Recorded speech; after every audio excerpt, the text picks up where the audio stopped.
Welcome back to Mom Power Talk. I'm Sarah, and today we're tackling a topic that affects so many moms but doesn't get talked about enough: mental health. And I'm Emma. Today's episode is all about postpartum depression and anxiety.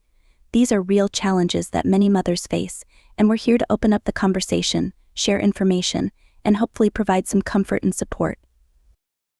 To kick things off, let's define what we're talking about.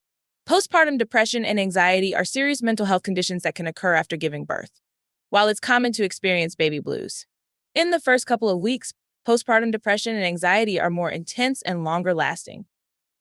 That's right. These conditions can affect your mood, thoughts, and behavior, making it hard to care for your baby, yourself, and even your family. It's important to recognize that these feelings are not your fault and that help is available. Let's talk about the symptoms. Postpartum depression can manifest in many ways, including persistent sadness, loss of interest in activities you once enjoyed, difficulty bonding with your baby, and even thoughts of harming yourself or your baby. And postpartum anxiety might include excessive worrying, feeling constantly on edge, difficulty sleeping, even when your baby is asleep, and physical symptoms like a racing heart or shortness of breath. These symptoms can vary from person to person, so it's important to pay attention to how you're feeling. Many new moms experience what's known as the baby blues in the first few weeks after childbirth. This is usually due to the hormonal changes happening in your body and the adjustment to a new routine. The baby blues typically involve mood swings, crying spells, and anxiety, but these feelings usually go away within 2 weeks. If these feelings persist or worsen, it could be a sign of postpartum depression, which requires more attention and care. Let's dive into how postpartum depression and anxiety can impact daily life. These conditions can make it difficult to perform everyday tasks, like feeding your baby, taking care of household chores, or even getting out of bed in the morning. It can also affect your relationships with your partner, family, and friends. You might feel isolated or guilty, like you're failing as a mother, but it's important to remember that these feelings are part of the condition and not a reflection of your abilities as a mom. Sarah, I know this topic is particularly close to your heart because you've experienced postpartum depression yourself. Can you share a bit about your journey? Of course. After the birth of my daughter, I felt completely overwhelmed. I was exhausted, anxious, and I couldn't shake this deep sense of sadness. I kept thinking I should be happy I had a healthy baby, a supportive husband, but I just couldn't feel joy. What helped you realize that what you were experiencing was postpartum depression?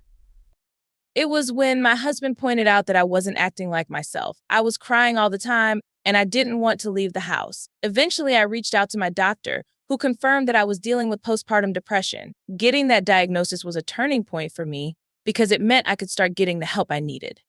One of the biggest challenges with postpartum depression and anxiety is the stigma that surrounds it. Many moms feel ashamed to admit they're struggling because they think it makes them a bad mother. That stigma can be incredibly isolating, but it's important to know that you're not alone and that asking for help is a sign of strength, not weakness. The more we talk about these issues, the more we can break down those barriers and support each other. Early detection is crucial when it comes to postpartum mental health. The sooner you recognize the symptoms and seek help, the sooner you can start feeling better.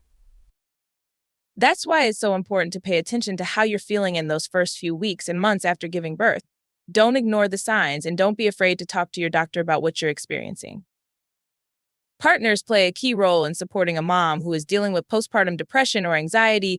They can help by being patient, listening without judgment, and encouraging their partner to seek help if needed. It's also important for partners to educate themselves about postpartum mental health so they can recognize the signs and know how to offer support. Being a supportive partner can make a huge difference in a mom's recovery. Self-care is vital for managing postpartum depression and anxiety. Even though it might feel impossible to find time for yourself, it's essential to prioritize your well-being. Self-care can be as simple as taking a few minutes each day to do something you enjoy. Whether it's reading a book, going for a walk, or just taking a hot shower, it's also about asking for help when you need it and giving yourself permission to take a break. Therapy is one of the most effective treatments for postpartum depression and anxiety. Talking to a therapist can help you work through your feelings, develop coping strategies, and find a path to recovery. Cognitive behavioral therapy (CBT) and interpersonal therapy (IPT) are two types of therapy that have been shown to be particularly effective for postpartum mental health issues. If you're struggling, don't hesitate to reach out to a mental health professional. In some cases, medication may be necessary to manage postpartum depression and anxiety. Antidepressants can help balance the chemicals in your brain and improve your mood. It's important to work with your doctor to find the right treatment plan for you. Medication isn't the only option, but it can be a helpful tool in your recovery. Combining medication with therapy often yields the best results. Nutrition and exercise also play a big role in mental health. Eating a balanced diet and getting regular physical activity can help improve your mood and energy levels. Even light exercise, like walking or yoga, can make a difference.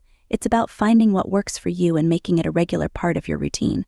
And don't forget to stay hydrated. Sometimes a glass of water can help more than you think. Support groups can be a lifeline for moms dealing with postpartum depression and anxiety. Being able to talk to other moms who understand what you're going through can provide comfort and validation. There are both in-person and online support groups available, so you can find one that fits your needs. These groups offer a safe space to share your experiences, ask questions, and get support from others who truly understand. Sleep deprivation is a major factor in postpartum depression and anxiety. It's no secret that new moms don't get much sleep, but that lack of rest can take a serious toll on your mental health. It's important to try to rest whenever you can. This might mean asking for help with nighttime feedings or finding ways to nap during the day. Remember, you can't pour from an empty cup. Taking care of your own needs is crucial for taking care of your baby. Open communication with your healthcare provider is essential. Don't be afraid to speak up about how you're feeling, whether it's during a postpartum checkup or a routine visit. Your doctor is there to help you, not judge you. They can provide resources, suggest treatment options, and connect you with specialists if needed. The more honest you are about your symptoms, the better they can assist you. Family and friends can be a tremendous source of support during this time. Don't hesitate to lean on them when you're struggling. Whether it's helping with the baby, running errands, or just being there to listen, every bit of support helps. Sometimes loved ones may not know how to help, so don't be afraid to tell them what you need. It could be as simple as asking them to watch the baby for an hour so you can rest or have some time to yourself. Untreated postpartum depression and anxiety can have long-term effects on both the mother and the baby. It can affect your ability to bond with your child, lead to chronic depression, and even impact your child's development.